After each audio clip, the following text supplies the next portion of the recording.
बीकानेर के छोटे से जंगल में बंटी डायमंड डीलर कड़क सेठ के यहाँ काम करता था। बंटी बहुत अच्छा सीधा साधा था और हनुमान जी की भक्ति करता रहता था। उसको हनुमान जी को लड्डू का भोग लगाना और सरसों के दिए से आरती करना बहुत अच्छा लगता था और इसी वजह से उसको कड़क सेठ बहुत पसंद करता था। लेकिन कड़क सेठ का लड़का टिल्लू बंटी से बहुत नफरत करता था। टिल्लू बहुत ही लालची और चोर किस्म का था। वो बंटी को बहुत बार नीचा दिखाने की कोशिश करता था, लेकिन बंटी कभी भी बुरा नहीं मानता था। वो शिव जी का भक्त था। बंटी, इस बार मुझे 4 गुनी सेल्स चाहिए। तुम्हें बहुत मेहनत करनी पड़ेगी। मैं कोई बहाना नहीं सुनूंगा। कोई भी ग्राहक खाली हाथ नहीं जाना चाहिए, अमीर हो या गरीब। तो बंटी कहता है, लेकिन टिल्लू जी, हम डायमंड्स बेचते हैं। यहाँ पर वैसे भी गरीब लोग नहीं आ सकते हैं। फालतू की बहाने नहीं बनाओ। पता नहीं पिताजी तुम्हें क्या देख कर रखे हैं। मैं होता तो तुम्हें अभी तक भगा दिया होता। टिल्लू बहुत ही बिगड़ा हुआ लड़का था। उसकी बातें सुनकर बंटी चुप हो जाता है। शाम में बंटी हनुमान जी के मंदिर जाता है और उनसे प्रार्थना करता है। हे हनुमान जी, कड़क सेठ कितने नेक दिल के हैं और उनका लड़का टिल्लू बहुत ही बिगड़ा हुआ है। आप उसे भी सद्बुद्धि दीजिए। आपकी जय हो। एक दिन कड़क सेठ जंगल के बाहर गए थे। टिल्लू दुकान में आता है। आज पिताजी नहीं हैं। आज मैं दुकान से पैसे और डायमंड चुरा कर ले जाऊंगा। ये बंटी जरूरत से ज्यादा ईमानदार है। इसके रहते मैं यहाँ पर चोरी नहीं कर सकता। बाद में बंटी आ जाता है। जब दुकान बंद करने का समय होता है तो बंटी अकाउंट्स और स्टिक चेक करता है। वो देखता है कि पैसे और डायमंड गायब है। अगले दिन सेठ जी को बताता है तो कड़क सेठ कहते हैं, ये क्या बंटी, इतने साल तुम मेरे यहाँ काम कर रहे थे। मैं तुम पर कितना भरोसा करता हूँ। ये मेरे लिए बड़ा नुकसान हो गया है। इसकी जिम्मेदारी तुम्हारी है। अब इसकी भरपाई कैसे करोगे तुम? तो बंटी कहता है, लेकिन सेठ जी, मेरा भरोसा कीजिए, मैंने चोरी नहीं की है। मुझे मेरे नुकसान की भरपाई कर दो बस। मैं तुम्हारी अच्छाई के कारण तुम पर पुलिस कंप्लेंट नहीं कर रहा हूँ। बंटी दुखी मन से दुकान से चला जाता है। वो हनुमान जी के मंदिर में बैठकर रोने लगता है। हे हनुमान जी, मैंने कभी भी किसी का नुकसान नहीं किया है। अब मैं क्या करूं? इतनी बड़ी रकम मैं कहां से जुटाऊं? मुझे तो अब कोई काम भी नहीं देगा। हर कोई मुझे चोर ही समझेगा।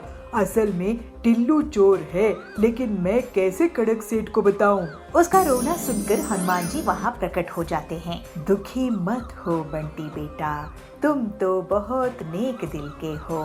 तुम्हारी भक्ति से मैं बहुत खुश हूँ। चिंता मत करो, तुम्हारी सारी तकलीफें दूर हो जाएंगी। ये मणि रखो और इसको अपने घर के बाहर मिट्टी में लगा देना। इसमें से हीरे के फल निकलेंगे और जैसे ही टिल्लू इस पेड़ के पास आएगा वो सब सच उगलने लगेगा। जय हनुमान जी, जय हनुमान जी, जय जय हनुमान जी। और फिर जैसा हनुमान जी ने कह के गए थे, बंटी वैसा करता है और देखते ही देखते उसके यहाँ डायमंड्स का पेड़ उग जाता है। टिल्लू को ये बात पता चलती है। वो अपने पिताजी के साथ वहाँ आता है। जैसे ही वो पेड़ के सामने आता है वो सच उगलने लगता है। पिताजी, मैं बंटी की ईमानदारी से नफरत करता हूँ और इसी वजह से इसको मैंने झूठे केस में फंसाया है और आपकी नजरों में गिरा दिया। अब ये मैं कैसे सब सच सच बोल दिया? तो कड़क कहते हैं, तुम सच कह रहे थे टिल्लू। बंटी हनुमान जी का भक्त है।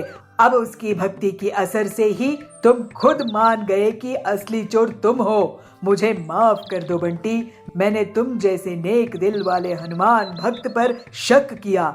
तुम्हारे हीरे के पेट से अब तुम खूब तरक्की करो। सेठ जी, ये सब तो हनुमान जी की कृपा से हुआ है, वरना मेरी इतनी हैसियत कहाँ। मैं अब हनुमान जी के नाम से गरीबों को खाना खिलाऊंगा और उनकी अब और जोरों शोरों से भक्ति करूंगा।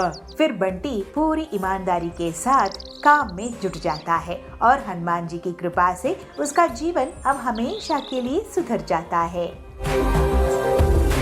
टुन्नू लोमड़ी चोर को पकड़कर उसको पुलिस के हवाले कर देते हैं। पिंकी, दादाजी मुझे माफ कर दो। तू क्यों माफी मांग रहा है? तूने क्या किया? इसलिए क्योंकि मैं रॉकी को जंगल में छोड़ आया था। पर पिंकी बंदरिया और कुन्नू सियार भाई बहन हैं। वो गांव में अपने मम्मी पापा और दादा दादी के साथ रहते हैं। एक दिन स्कूल में आते समय पिंकी बंदरिया की नजर कीचड़ में सने एक कुत्ते पर गई। वो बहुत छोटा था और रो रहा था। पिंकी को उस पर तरस आ गया, इसलिए वो उसके पास गई और अपनी बोतल का कच्चा पानी उसने उस पर डाला और उसे अपनी गोद में उठा लिया। पिंकी, छोड़ इसे, देखिए कितना गंदा है और कितनी बदबू आ रही है इसमें से। छी, छोड़ इसको। नहीं कुन्नू, मैं इसको नहीं छोड़ सकती। पता नहीं इसके माँ बाप कहाँ हैं और देखो तो बेचारा रो रहा है। मैं इसको अपने साथ लेकर चल रही हूँ, ठीक है ना? पिंकी उस कुत्ते को अपने साथ ले आती है और उसको खाना खिलाती है और उसे अपने पास लेटाकर टीवी भी दिखाती है। कुन्नू ये देख बहुत गुस्सा हो जाता है। पिंकी, उतार इसको,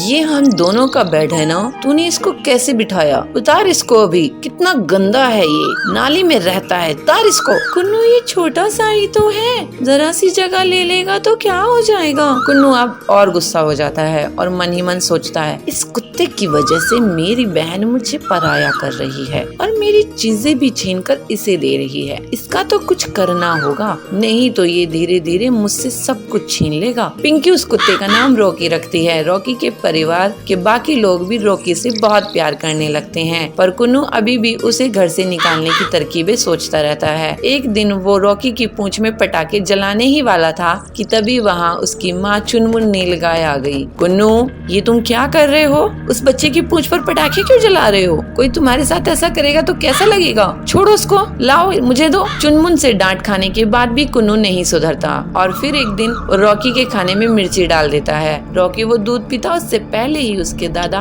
टुन्नू शेर वहाँ पहुँच गए। कुन्नू, ये दूध लाल क्यों है? क्या मिलाया है इसमें? कुन्नू घबरा जाता है। सच सच बोलो कुन्नू।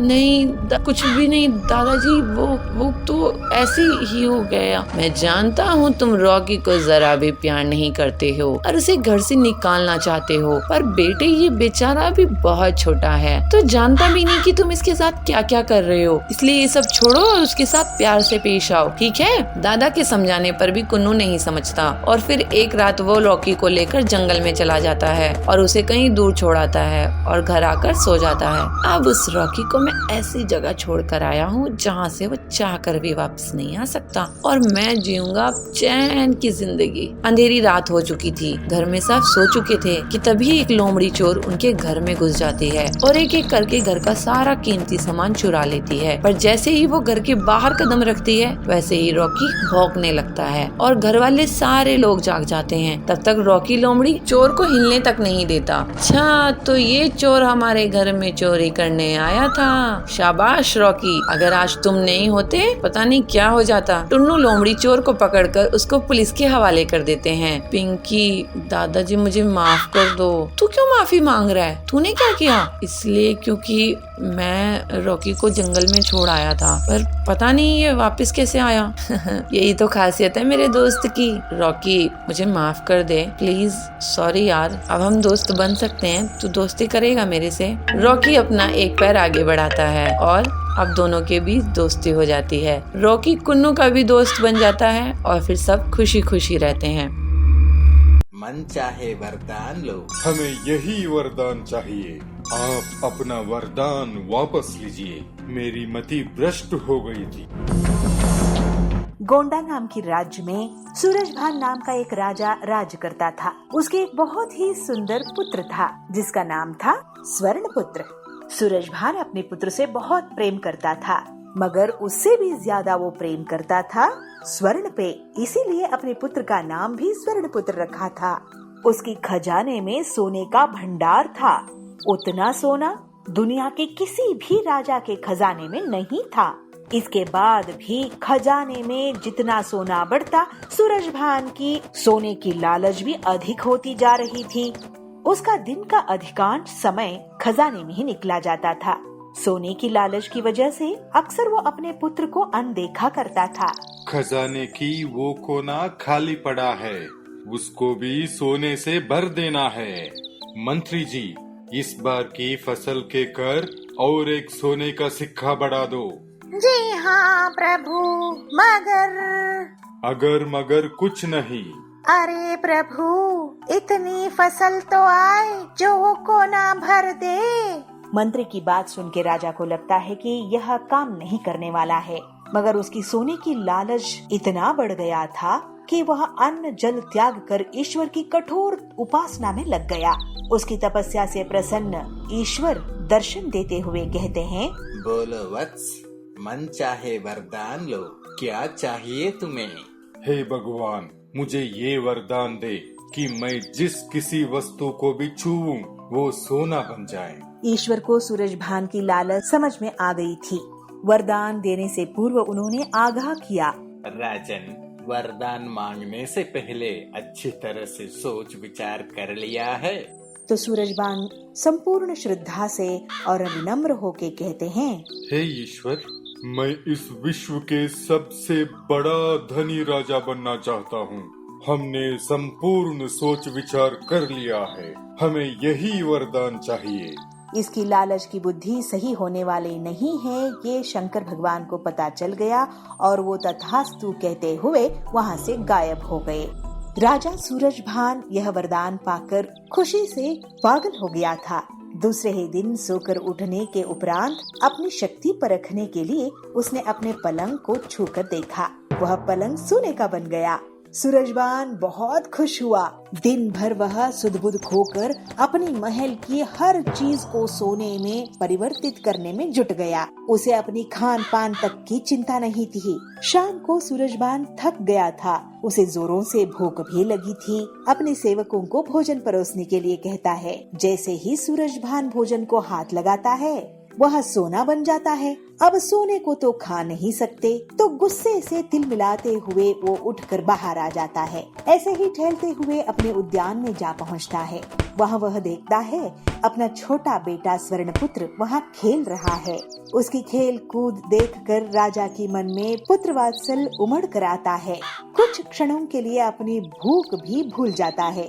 जब स्वर्णपुत्र पिता को वहाँ उद्यान में देखते हैं तो प्रेम से दौड़ के आके गले लग जाते हैं। विधि की विपर्यास ये था कि स्वर्णपुत्र भी स्वर्ण में बदली हो गया। सूर्यभान रो रो कर कहने लगा, हे ईश्वर, मुझे क्षमा कर दीजिए, आप अपना वरदान वापस लीजिए। मेरी मति भ्रष्ट हो गई थी, मेरा लालच तांडव कर रहा था। हमें समझ आ गया है कि हर वस्तु अमूल्य होता है।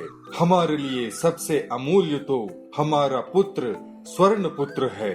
उन्हें आप कृपया इंसान बना दीजिए। कहते हुए फिर से रोने लगता है। उस पर दया आकर ईश्वर फिर से तथास्तु बोलते हैं और हवा में लीन हो जाते हैं। स्वर्णपुत्र फिर से इंसान बनता हुआ देख सूरजभान बहुत खुश होता है और अपनी गलती की, अपनी लालसा की उसे पश्चाताप भी होता है। तो मंत्री को बुलाकर कहते हैं, मंत्री जी, अपना कोषागार जरूरतमंद और निर्धनों के लिए खुला रख दो। सूरजभान अपने पुत्र को गले लगाकर खुशी के आंसू बहाते हैं। उनका लोभ खत्म हो गया था और संतुष्टि की जीवन की ओर यात्रा शुरू कर देते हैं। आचार्य जी, आप ऐसा मत कहिए। उस दिन से आज तक मैंने एक भी चोरी नहीं की। अब तुम्हें कोई प्रायश्चित की जरूरत नहीं है। आचार्य जयसूर्या अपने पर्यटन के दौरान गांव-गांव जाके वहां के लोगों को अपनी प्रवचन से अच्छी बातें सिखाते थे। आचार्य के मधुर वाणी और सत्य विचार से वहां के लोग बहुत प्रभावित होते थे। आचार्य के विचारों को अपने जीवन में लागू करके बहुत सारे लोग सद्गुणी बन गए थे। एक दिन पंढरपुर में आचार्य का प्रवचन चालू था। सज्जनों, अगर हम किसी का बुरा चाहते हैं तो हमारा भी बुरा होगा। अगर हमारे विचार अच्छे रहेंगे तो हमारे साथ भी अच्छा ही होगा।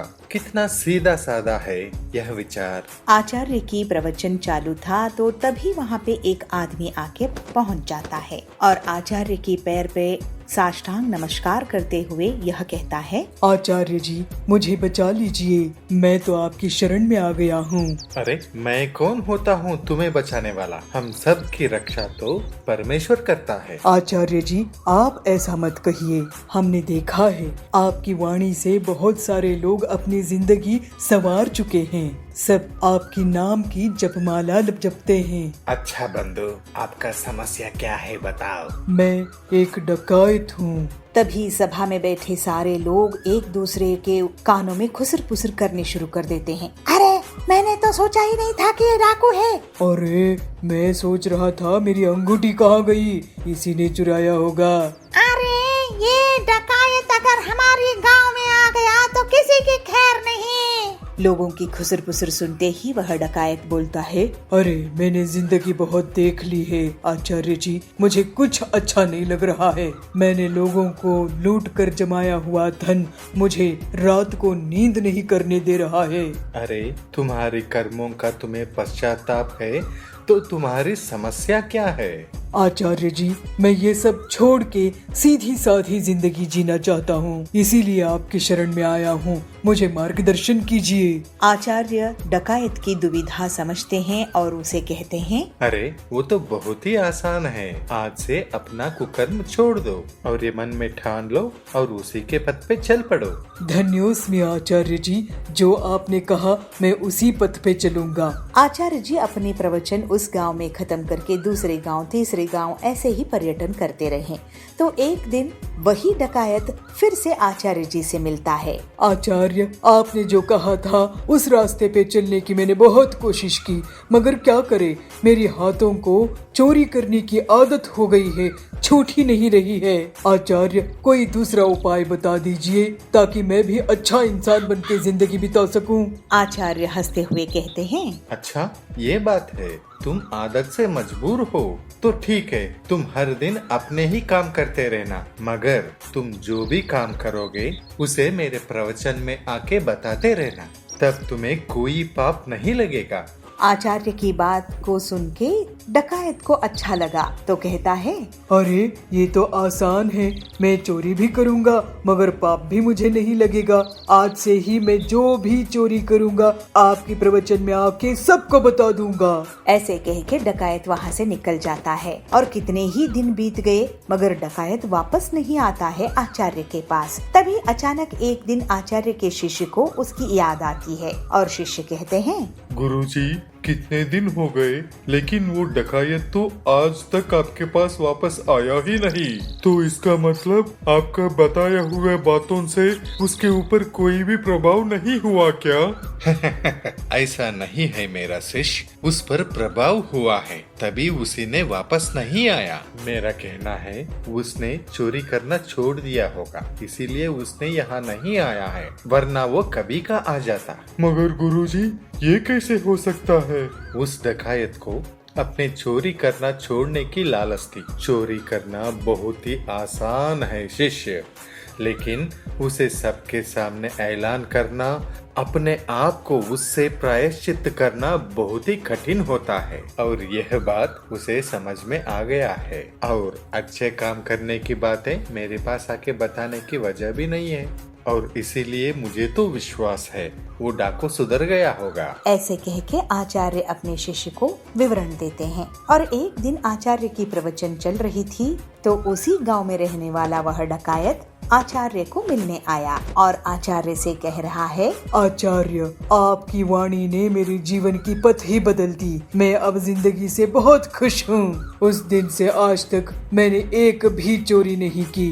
भले ही मैं कुछ दिन भूखा था मगर आज मैं कष्ट से अपनी जिंदगी को संवार रहा हूँ। कहते हैं ना, श्रम का फल मीठा होता है। तो मुझे भी यह श्रम बहुत आनंद दे रहा है।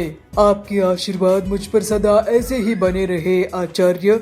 ऐसे कह के साष्टांग नमस्कार करता है। यह बातें सुनकर आचार्य के मन भी बहुत प्रसन्न हुआ और वह डकायत को कहते हैं, अब तुम्हें कोई प्रायश्चित की जरूरत नहीं है। अब तो तुम सदाचारी बन गए हो। तुम सदा सुखी रहो। ऐसे कहते हुए आचार्य अपने प्रवचन के लिए अगले गांव निकल पड़ते हैं। कब समझेंगे ये लोग गरीब लोग? यह कथा वथा सुनने नहीं आया हूँ। और हमें व्रत में ऐसे काम नहीं करवाना चाहिए। ये कौन है? मुझे तो बहुत डर लग रहा है। सुंदरनगर गांव के जंगल में कड़क सेठ बहुत ताकतवर जमींदार था। वो और उसका दोस्त जाबाज चील गरीब मजदूरों से अपने खेत के काम करवाते थे, लेकिन मजदूरी के लिए पैसे नहीं देते थे। इस वजह से मजदूर बहुत दुखी रहते थे। उन मजदूरों में दुर्गा भक्त पीलू भी थी। पीलू बहुत ही दयालु थी और मजबूरी में मजदूरी करती थी। ऐसे ही नवरात्रि के समय एक दिन कड़क पूछता है, अरे ये मजदूर क्यों नहीं आए?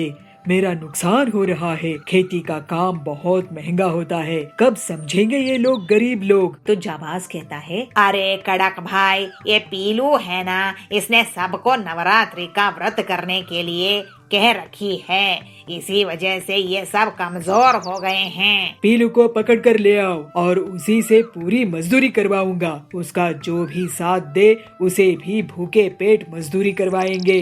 बड़े आए दुर्गा भक्त। तो जाबाज कहता है, ठीक है भाई। फिर कुछ ही देर में जाबाज पीलू के घर में पहुंच जाता है। वहाँ पर पीलू सबको दुर्गा जी की कथा सुना रही थी। ये देखकर जाबाज बहुत गुस्से में आ जाता है। उसको देखकर बहुत से मजदूर पक्षी वहाँ से भाग जाते हैं। आइए जाबाज जी, आप भी कथा सुन लीजिए। तो जाबाज कहता है, यह कथा वथा सुनने नहीं आया हूँ, चलो मजदूरी करने। लेकिन आज तो नवरात्रि का व्रत है, आज दुर्गा जी की कथा सुननी चाहिए। तो सुंदरी कहती है, हाँ हम पीलू के साथ है। तो बंटी कहता है, एक दिन भी हमें आप चैन से नहीं रहने देते हैं। पीलू कितनी बड़ी भक्त है, आप उसे कम से कम छोड़ दो। तो जाबाज कहता है, अब तो तुम दोनों को भी मैं इस पीलू के साथ लेकर जाऊंगा। कड़क भाई, ये तीनों को लेकर आया हूँ। ये पीलू बहुत बड़ी बदमाश है, कह रही थी कि देवी की भक्ति करनी है, मजदूरी नहीं। तो कड़क कहता है, अब इसको डबल मजदूरी करनी पड़ेगी। ऐसे कड़क उनसे दिन रात काम करवाता गया, लेकिन व्रत होने की वजह से वो लोग कुछ नहीं खाए थे और कमजोर पड़ने लगे। तो पीलू कहती है, कड़क सेठ जी, हम मजदूरी कर रहे हैं जिससे आपकी शानो शौकत है। आपको भी हमें मेहनत के पैसे देने चाहिए और हमें व्रत में ऐसे काम नहीं करवाना चाहिए। इन दोनों को कुछ फल तो दीजिए। तो कड़क कहता है, तू जरूरत से ज्यादा बोलती है। तुझे भक्ति करनी है तो मंदिर में क्यों नहीं काम करने लगती है तू? तो जाबाज कहता है, सही बात है, तुझे पैसे नहीं मिलेंगे, ना ही खाने के लिए कुछ मिलेगा। अब काम कर वरना तेरी हड्डी पसली तोड़ दूंगा। कड़क की धमकी से सब डर जाते हैं। कड़क और जाबाज बहुत ही क्रूर थे। वो सुंदरी और बंटी को कुछ भी खाने को नहीं दे रहे थे। पीलू हिम्मत दिखाती है, हे दुर्गा माँ, आप ही हमारी रक्षक हो। आप ही इन दुष्टों से सुंदरी और बंटी को बचाओ। जो बुरा होना है मेरा हो जाए, क्योंकि मुझे तो बस आपकी भक्ति से मतलब है। ये दोनों मेरे कारण ही फंस गए हैं। पीलू खुद बहुत कमजोर हो चुकी थी, लेकिन वो दुर्गा जी को लगातार याद करती रहती थी। जय माँ अम्बे, जय माँ अम्बे, जय माँ अम्बे। सुंदरी और बंटी बेहोश हो जाते हैं। बड़ी आई भक्त मंडली। कमजोर मजदूर। तभी वहाँ पर बहुत तेज रोशनी होती है। अरे ये क्या लगता है, माँ प्रकट हो रही है। दुर्गा माँ कहती है, पीलू बेटी, मैं तुम्हारी भक्ति की परीक्षा ले रही थी। तुम बहुत नेक दिल की हो और मुझे माँ मानती हो। बेटी, तुम्हें जो भी तकलीफ इन बदमाशों ने दी है, अब उसका इन्हें सजा मिलेगी और तेरा कल्याण होगा बेटी। दुर्गा जी की कृपा से पीलू पूरी तरह से स्वस्थ हो जाती है। अरे नहीं, ये कौन है? मुझे तो बहुत डर लग रहा है। तो जाबाज कहता है, मेरी आंखें चुभ रही है। दुर्गा जी उन दुष्ट को बहुत दंड देती है और उनका सारा घमंड टूट जाता है। माँ दुर्गा, मुझे आपकी भक्ति से कभी भटकने नहीं दीजिएगा। दुर्गा जी के आशीर्वाद से पीलू उस जमीन की मालकिन बन जाती है। उसके पास बहुत सी धन दौलत आ जाती है। पीलू सभी गरीबों की ख्याल रखने लगती है। दुर्गा जी के मंदिर में आए दिन भंडारा करवाती है। वो अब कड़क और जाबाज को भी अच्छे प्रसाद देती थी। वो दोनों अब पूरी तरह से सुधर गए थे। अब दुर्गा जी की कृपा से सभी हंसी खुशी रहने लगे। हे गरीब चिड़िया, तू यहाँ से अपनी दुकान हटा। अब मैं भी गरीब लोगों के लिए पिज्जा बनाऊंगी। पिद्दी चिड़िया, तेरी ये हिम्मत, मैं फिर से तेरी दुकान तोड़ दूंगा।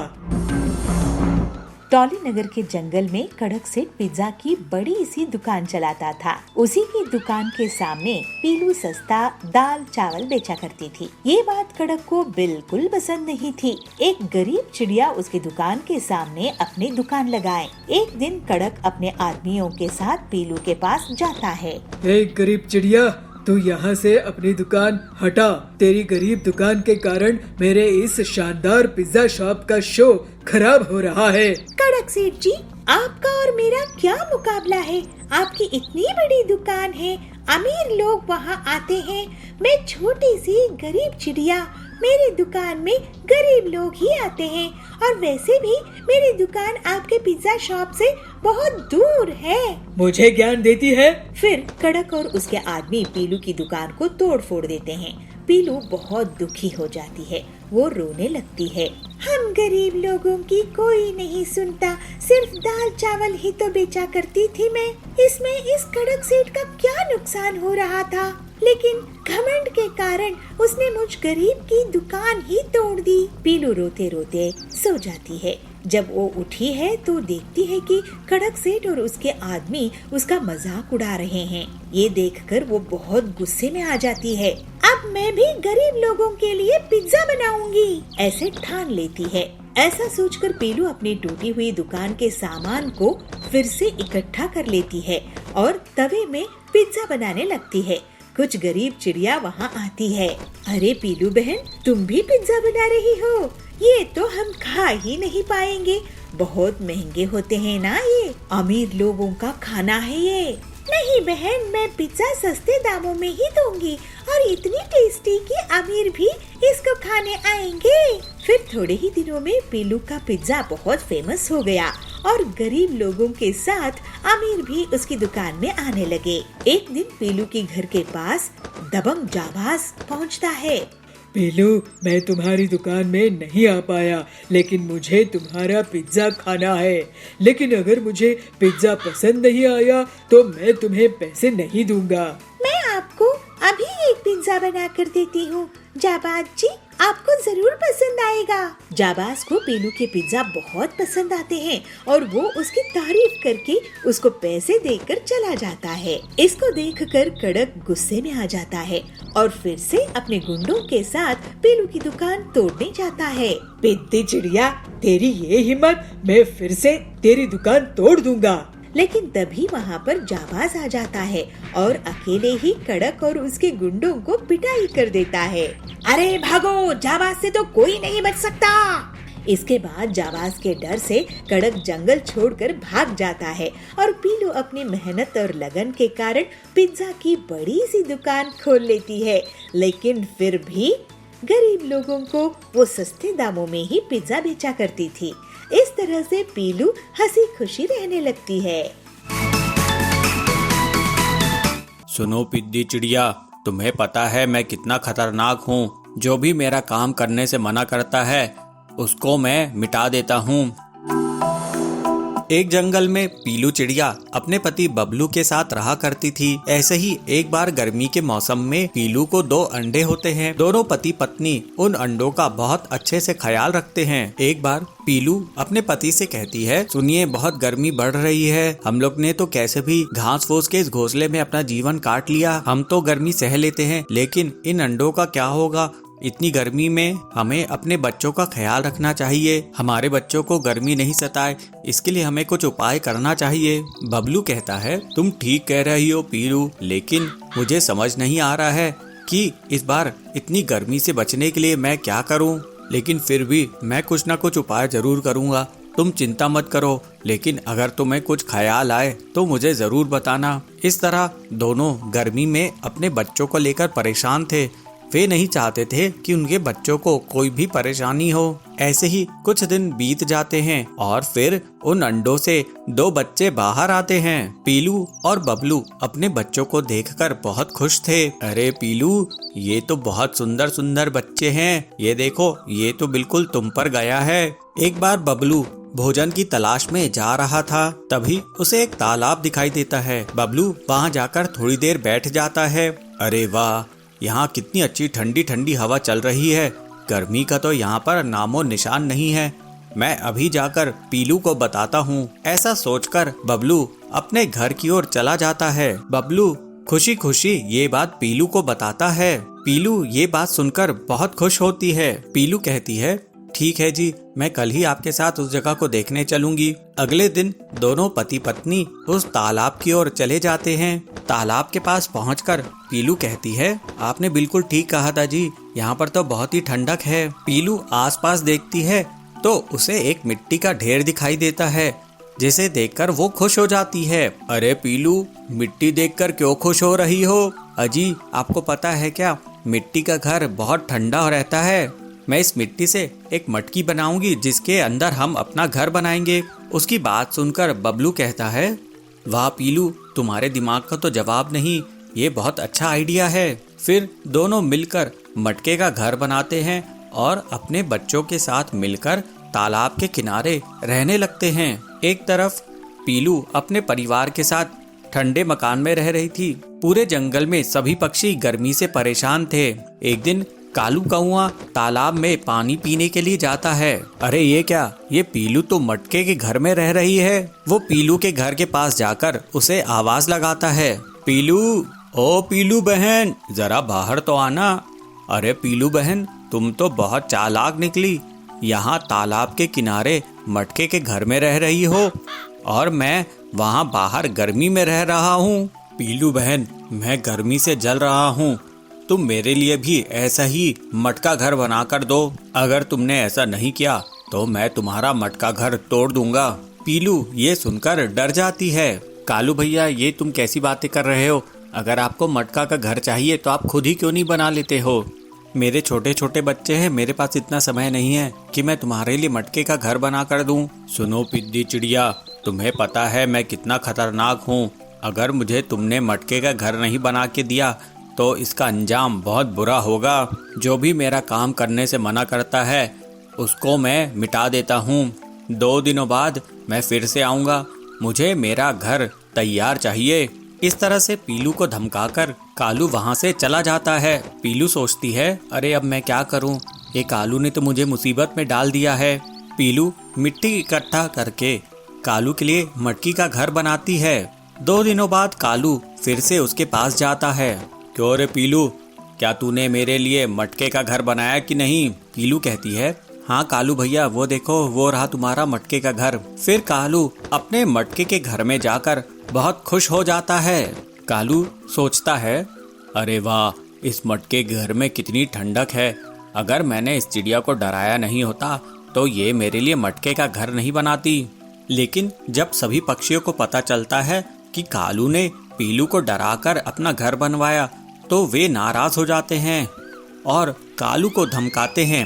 फिर कालू को अपना मटकी का घर बनाने के लिए पीलू को पैसे देने पड़ते हैं।